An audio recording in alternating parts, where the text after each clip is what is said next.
बोली गायत्री माता की। मैंने 100% कहा था, अभी 25% हुआ है। 100% वाली परम पूज्य गुरुदेव की 50 संस्कृति की शांति हरिद्वार की। वसुड़ी शिव मंदिर प्रांगण में गायत्री परिवार की ओर से भजन कीर्तन कार्यक्रम का आयोजन किया गया, जिसमें स्थानीय श्रद्धालु एवं भक्तगण काफी संख्या में शामिल हुए। इस दौरान वक्ता ने कहा कि आस्था है, भरोसा है, साथ ही चमत्कार के दावे हैं। कोई ईश्वर का अवतार मानता है तो किसी की नजरों में दिन दुखियों का दुख दूर करने वाला, किसी के लिए दिव्य दरबार है तो किसी के लिए पूरा संसार।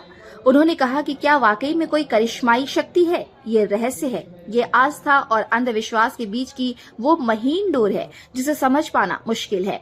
एक बार भगवान शंकर माता पार्वती को अमरता की कहानी सुनाने के लिए जब दूर हिमालय पर्वत पर पहुंचते हैं, वह माता पार्वती को अमरता की कहानी सुनाने के पूर्ण अपने हाथ में रखे डमरू को बजाते हैं, जिससे वहां के आसपास के सभी जीव जंतु व हरियाली नष्ट हो जाती है। माता पार्वती को अमरता की कहानी सुनाना प्रारंभ करते हैं। वह कहानी सुनते सुनते माता पार्वती को नींद आ जाती है। इसी बीच वहीं पास बैठे कबूतर प्रभु के द्वारा सुनाए जा रहे कहानी में हुंकार भर रहे थे। कहानी की समाप्ति के पश्चात जब प्रभु माता पार्वती से पूछे तब बताया कि मुझे तो नींद आ गई थी। तब प्रभु बोलते हैं कि अगर तुम सो गई थी तो मेरे द्वारा सुनाए जा रहे कहानी में हुंकारी कौन भर रहा था? यह सुन उनके आसन में छिपा तोते का बच्चा भागने लगता है। यह देख प्रभु को सारी स्थिति को समझने में जरा भी समय नहीं लगा। तोता भागते हुए बद्रीनाथ में व्यास जी के घर पर पहुंचता है, जहां व्यास जी की पत्नी जम्हाई ले रही थी। यह देख तोता उनके मुख से पेट में घुस गया, जिससे व्यास जी की पत्नी को काफी पीड़ा होने लगती है।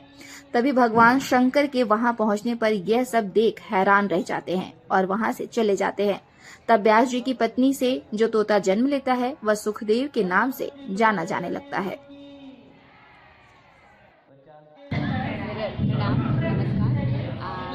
हम देव संस्कृति विश्वविद्यालय हरिद्वार उत्तराखंड से आते हैं।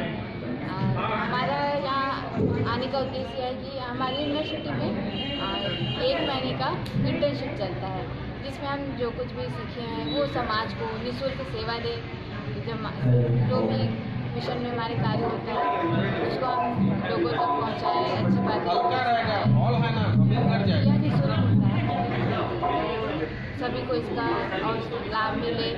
और यह हमारे खुद के व्यक्तित्व के लिए व्यक्तित्व विकास होता है, हमारे होता है, नई नई चीज़ें सीखते हैं बाहर आके। और यह एक प्रकार से समाज का ऋण हम पर होता है। जब से ऋण होते हैं तो ये समाज को हम ऋण चुकाने का एक सुअवसर होता है। पंडित श्री राम शर्माचार्य हमारे गुरुदेव माता जी, हम लोग सभी शांति कुंज हरिद्वार से जुड़े हुए हैं। पूरे विश्व में, पूरे देश में यज्ञ की श्रृंखला चल रही है। कहीं 9 दिवसीय यज्ञ हो रहा है, 9 कुंडी हो रहा है, कहीं 24 कुंडी हो रहा है, कहीं 51 कुंडी हो रहा है, कहीं 108 कुंडी हो रहा है। आज हमारे परसुड़ी में 1 दिवसीय महायज्ञ हो रहा है, जिसमें आज सभी लोग हमारे भाई बहने उपस्थित हैं और हमारे शांति कुंज से हमारे विश्वविद्यालय की बहनें आई हैं और शांति कुंज के प्रतिनिधि भी आए हैं। उनके द्वारा यज्ञ का कार्य संपादन किया जाएगा।